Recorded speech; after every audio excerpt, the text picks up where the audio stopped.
Action 1 2 3. அந்த அளவுக்கு ஒன்றும் தண்ணி இல்லையாம்மா. சார் பேட்டி கேட்க வந்திருக்காங்க சார், பேட்டி கொடுக்கலாம் சார். கேளுங்க. என்ன மேடம் இவ்வளோ தண்ணி நிக்குது? எந்த சேனலு? ஆயா சேனல். நீ எந்த சேனலு? ஆயா சேனலா? கேளு, பேசுமா. ரொம்ப பயங்கரமான ஆளா இருப்பாரோ. எல்லாருக்கும் வணக்கம், மக்கள் எல்லாருக்கும் வணக்கம். உங்களுடைய கேள்வி இப்போ நீங்க கேட்கலாம்.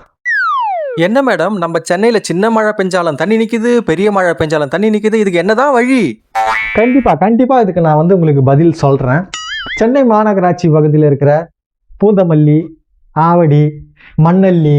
மண்ணல்லியா? அதுக்கெல்லாம் ஒன்றும் நேரம் இருக்குது சார். மணலி சார். தெளிவா பேசு. சொல்றேன் சார், பேட்டி என்கிட்ட தான் கேட்கறாங்க, நான் தான் கொடுப்பேன். மணலி இங்கெல்லாம் தண்ணி தேங்கி நிற்கும் போது 100 PHP பம்பு வச்சு நாங்கள் எல்லாத்தையுமே இறைச்சிட்டோம். அதனால தண்ணியை பத்தி நீங்க கவலைப்படவே வேணாம். மழை பெய்ய பெய்ய தண்ணியை நாங்க இறைச்சி விட்டுக்கிட்டே இருப்போம். சந்தேகமா இருக்கா? ஒரு நிமிஷம் சார், பாருங்க அந்த டிராக்டரை காட்டுங்க. பாருங்க டிராக்டரை பாருங்க. 100 HP பாருங்க. மோட்டர் போட்டோம்னா தண்ணி அதுவா இறைச்சி மறுபடியும் இங்க ஊத்தம். நீங்க என்ன கேட்டீங்களே, கேளுங்க. என்ன மேடம் அங்க இருக்கிற தண்ணியை இறைச்சி திரும்ப அங்கேயே ஊத்துறீங்க? ஆமா சார், ஆமா. இப்போ டிராக்டர்ல தண்ணி வச்சு இறைக்கும் போது இங்கேயே வருது நீங்க கேக்குறீங்க, கரெக்டா? இந்த கேள்வியை நீங்க வானத்தை போய் கேட்பீங்களா?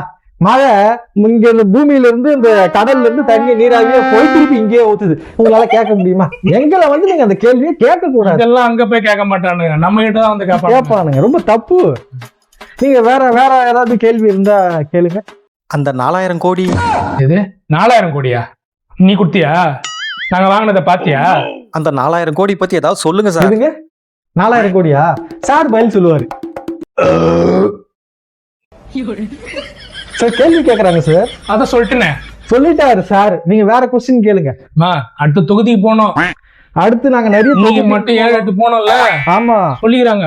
ஒரு தொகுதிக்கும் போயிட்டு 100 PHP வச்சு பம்பு வச்சு நாங்க இறைச்சி தண்ணி எல்லாமே கிளியர் பண்ணுவோம். தண்ணி முழங்கால் அளவுதான் இருக்குது பாருங்க. உங்களுக்கு ஒன்றும் தெரியல. நீங்க களத்துல பாத்தீங்கன்னா உங்களுக்கு எல்லாமே தெரியும். எங்களுக்கு தெரியும். அதனால நான் மீண்டும் உங்களுக்கு மழை பெய்யும் போது நான் அடுத்த பேட்டி உங்களை எல்லாரும் வர வச்சு நான் கொடுக்குறேன். நன்றி, வணக்கம். அவங்களாம் இருந்தாங்கன்னா பாப்போம். ஆமா சார் சொல்லிட்டாருல, சரியா இருக்கும்.